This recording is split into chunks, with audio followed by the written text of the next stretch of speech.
and to make sure that they're ready to evacuate at a moment's notice so that they can save all those memories that I'm sure they've collected over the years. Thank you very much. And now I'd like to bring forward my CAO with further information on the city of Penticton. Thank you.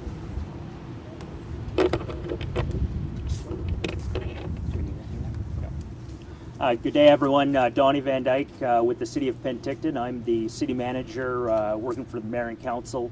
Also happen to be the Emergency Operations Center director for the city. As the mayor stated, at 7:30 last night, the city brought forth its own Emergency Operations Center after working most of the afternoon in very close quarters with the Regional District Operations Center, Emergency Operations Center.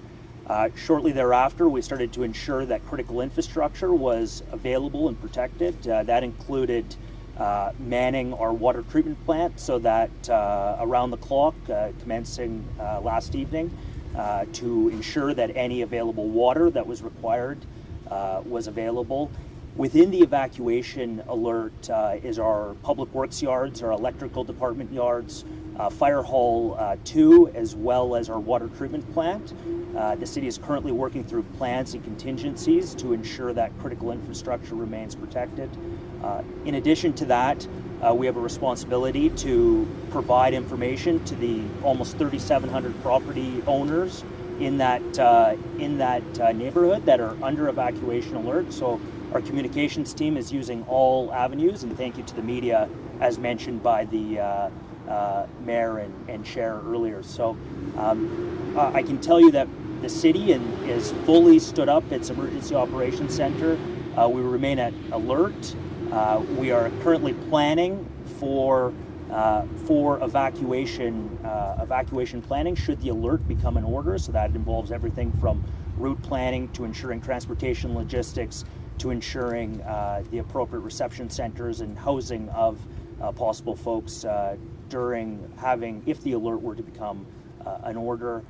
Again, we remain committed to communicating with all of you, and I just want to thank the regional district staff that's been great in coordinating with us, the BC Wildfire Service that has been exceptional in their communications and efforts, and note that there are many more, be it Interior Health, be it the Ministry of Transportation, that are all working in close collaboration, as well as our friends at the Penticton Indian Band. So it's been a team effort thus far. I think there are longer days ahead of us still, and we continue to receive almost hourly updates on the state of the fire and the situation generally. So thank you very much.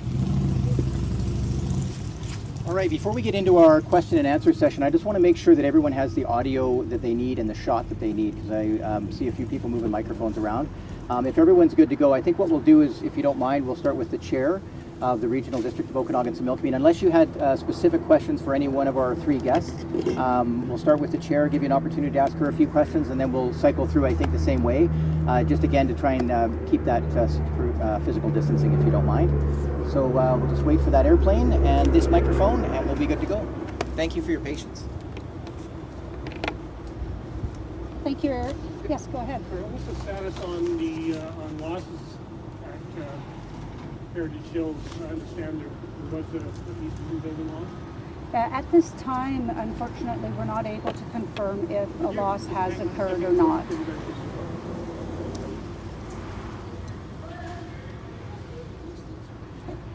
At this time, we are not able to confirm if a loss has occurred. So we're still waiting to receive confirmation if that did happen or not. I can show you a picture if you'd like. Yeah. Can that help? Can you confirm anything now? No, not until I receive more information. Did you have more, I'd be Eric? happy to step in on that. What's happened here is that there is a media report regarding a structure, and we can't confirm because the homeowner has not been contacted. So we're not at the RDOS, because we're the local government, we're not in a position to share information about a situation involving a homeowner when the homeowner themselves don't know. It's unfortunate that information is in the media. I'm not really sure what we can say about that, other than that at this point we're not prepared to confirm that, and it's mostly because that homeowner is not aware of that situation.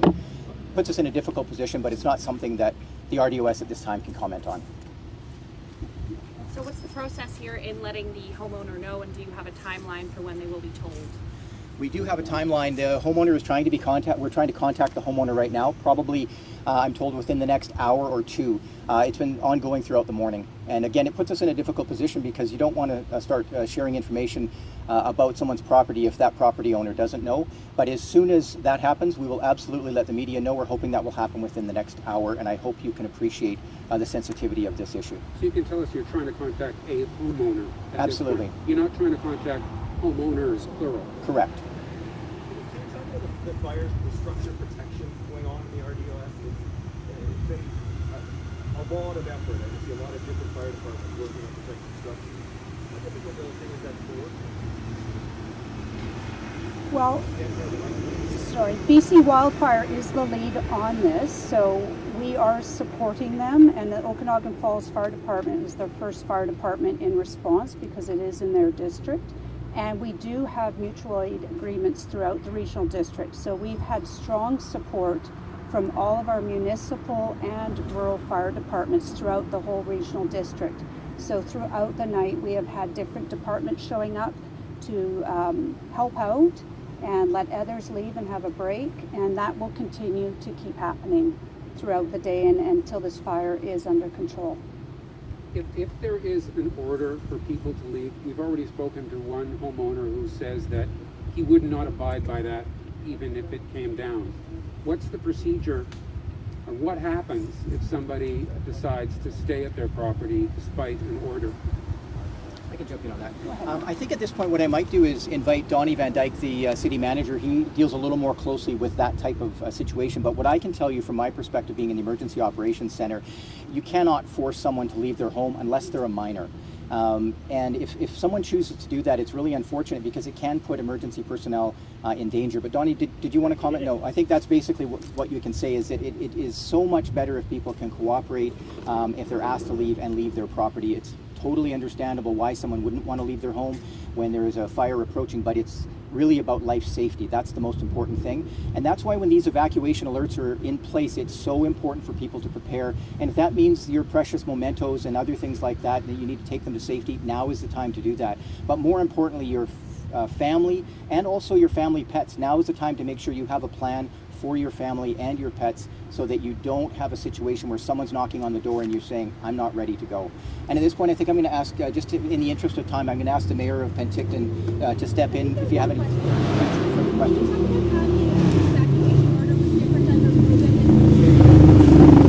to take that? Yeah, I can say that there's nothing different in the order being issued. The order is the same as it would be with any other fire evacuation order. What is different is that where folks are going to register and check in, yeah, there's some challenges because of COVID to ensure that people are still social distancing, that they're distancing while they're showing up to check in, and that they maintain that distance while they're in the registration center. So that is an impact, but it has been going exceptionally well. Does it change where people are staying while they're evacuated? Many people have found places to stay with family and friends, and if they are comfortable in doing so, then they can go ahead and do that. The Emergency Support Services team has continued to look for hotel accommodations, motel accommodations, places where people can go stay. It does change where you may group people in large numbers in order to have them spread out within an evacuation center. Did you have anything further, Eric? I think that's an important question because there is a website you can go to. It's called ess.gov.bc.ca. It's basically a provincial portal where you can pre-register for emergency support services, and what that'll do is expedite the process. So if you're under an evacuation alert, then you're already registered, and that can save you waiting in a lineup and going to the reception center. It can also mean that you can get electronic services provided to you. So say, for example, a family member wants to go and stay with family outside of the area, but they're already registered. Now they can access some of those services that might be available to them. It's also a nice way for family and friends who are trying to locate them to know that they have registered and that they're safe. I know it sort of relates to the fire, but we don't have the fire service here to speak to. Obviously, there's the activity in the fire and the proximity to homes is what goes together to decide whether or not to do an evacuation order or an alert. Obviously, that threat level was at a certain point when these orders were put into place. What have you heard since as to whether or not that threat is intensifying or whether it is easing? Difficult to comment on that because that is in the domain of the BC Wildfire Service and all the other firefighters and firefighting agencies that are working on this. We're hearing reports just like you are from some residents who are concerned. Earlier, the chair mentioned Director Ron Oberick, who is from Area D and is on evacuation order, and he said to me earlier today he saw a fire quite close to homes and it made him concerned. But at this point, that's why those structural protection units are in place, is to prevent any loss of structures and, of course, more importantly, protect the safety of people living there. How badly has the communications issues with the regional district in the last week or two affected your ability to respond to this? We've, I think, done quite well. I would like to think we have. We've been working closely with the City of Penticton. We had an attempted ransomware attack last week. That knocked out our systems. Our systems are still challenged. As soon as that happened, we contacted the City of Penticton and said, we may need some help. So we've been working together to try to get information out. We've been going in front of the media a lot. I myself have been in front of the media a lot today for that purpose, to make sure that the information's getting out. If we're having any digital difficulties, that we're getting beyond that.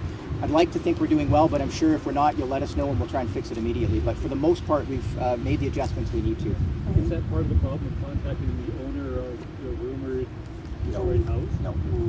And while the elected officials and staff did lose access to their emails, and we still don't have that resolved, we do have emails that have been activated. We have shared them with media in information releases. Those are working, and that's how we have been able to communicate with our staff and fellow area directors and municipal directors. So we are able to communicate and send out all the information at any moment of the day to them. I am going to call up Mayor Vasilaki so he has some time to answer some questions.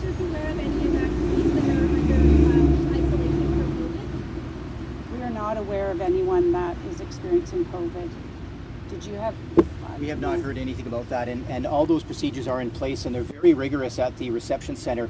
Anyone who does attend the reception center who has any questions about that should contact 811 first, and that isn't an issue for Interior Health. They would be stepping in right away if there was any issues. We have not heard of any.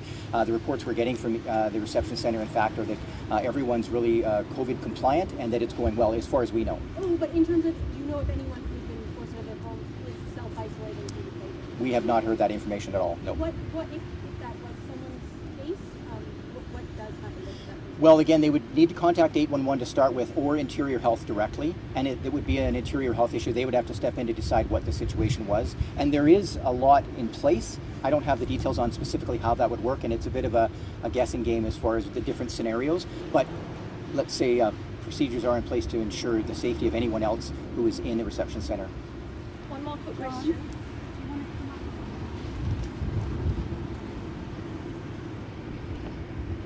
Hi.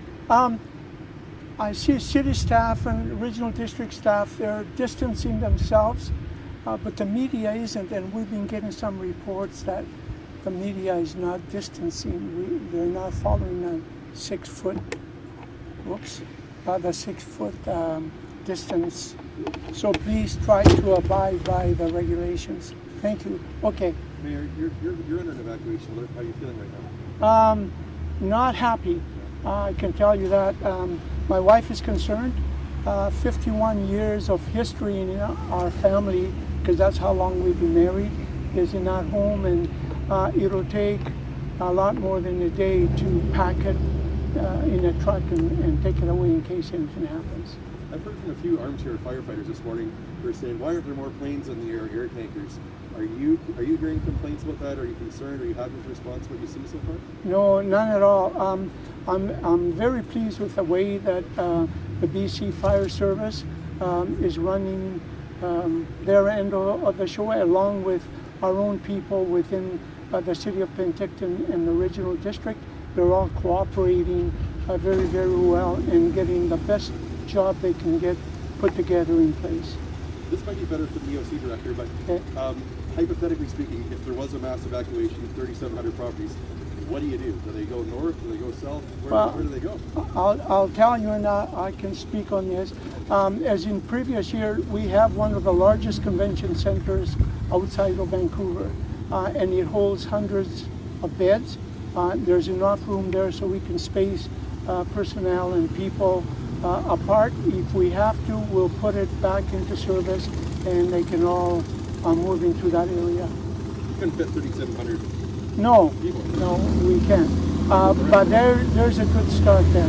But don't forget that a lot of the folks that live in Penticton have relatives and friends that a lot of them will probably be going to. I was offered at home by MLA Dan Ashton to move into his mother's home in case I had to be evacuated. So I'm taken care of. And I'm sure a lot of the other folks will be as well. You want to add any clarity, Donnie? Because that's not totally reassuring. Yeah, no, absolutely. John, I'll let you social distance appropriately. Thanks, Joe. So we've already been in contact with the District of Summerland, my peer there, Mr. Haddad, and he sent over a list of facilities in addition to the Trenton Convention Center, the SOEC, and the 2 other ice rinks that are available at that center, although a couple of them do have ice in them. But in addition to that, we have ESS working on hotel rooms all the way north to Salmon Arm, and making arrangements to understand availability and rest assured that should an evacuation order occur, we will have the ability to evacuate and put roofs over people. It may be a bit, may not be as close to home as we'd like, especially with COVID-19 protocols. I should also note, and it was mentioned earlier, Interior Health has been proactive in reaching out to our Emergency Operations Center, and I'm sure the RDOS one as well, to share detailed COVID-19 protocols. In addition, our staff have built that into a lot of our plans, and those are being followed and implemented in addition to many of the other emergency protocols. So, Of the 110 who registered last night, did any of them require lodgings, and where did they stay? I couldn't speak to that because the city was not under evacuation order. Would look to the regional district to provide that information. Regional district, anybody? On lodging? Yeah, I haven't had a chance to speak with the Emergency Support Services personnel on where they're staying. We do know that they're basically hotels in the area. I've heard that TOTA has contacted the regional district and I believe the city of Penticton to provide any support they can with hotels in the region, including Kelowna. Do you know the numbers though? How many? We have 110, I believe, right now. There's an information release we just circulated. We've registered. How many registered. required lodging? We don't know that number. Sorry, I missed the early part of that question. Yeah. 110 people or 110 homes? I understand it was 110 people who had registered for emergency support services. Yeah, and again, that ESS email address, or the website rather, ess.gov.bc.ca, that's really important now because we're talking about almost 3,700 people who are on evacuation alert. And if any part of that should become an order, and there's no indication that it will, but that could change things very rapidly. So pre-registering is really important, and making those plans for family, pets, and any belongings is really important. So I think with that, we'll probably wrap it up. We do really appreciate the media helping get the word out, both here in Penticton and around the area, including the Lower Mainland. So thank you very much, and thank you for coming today. Thank you.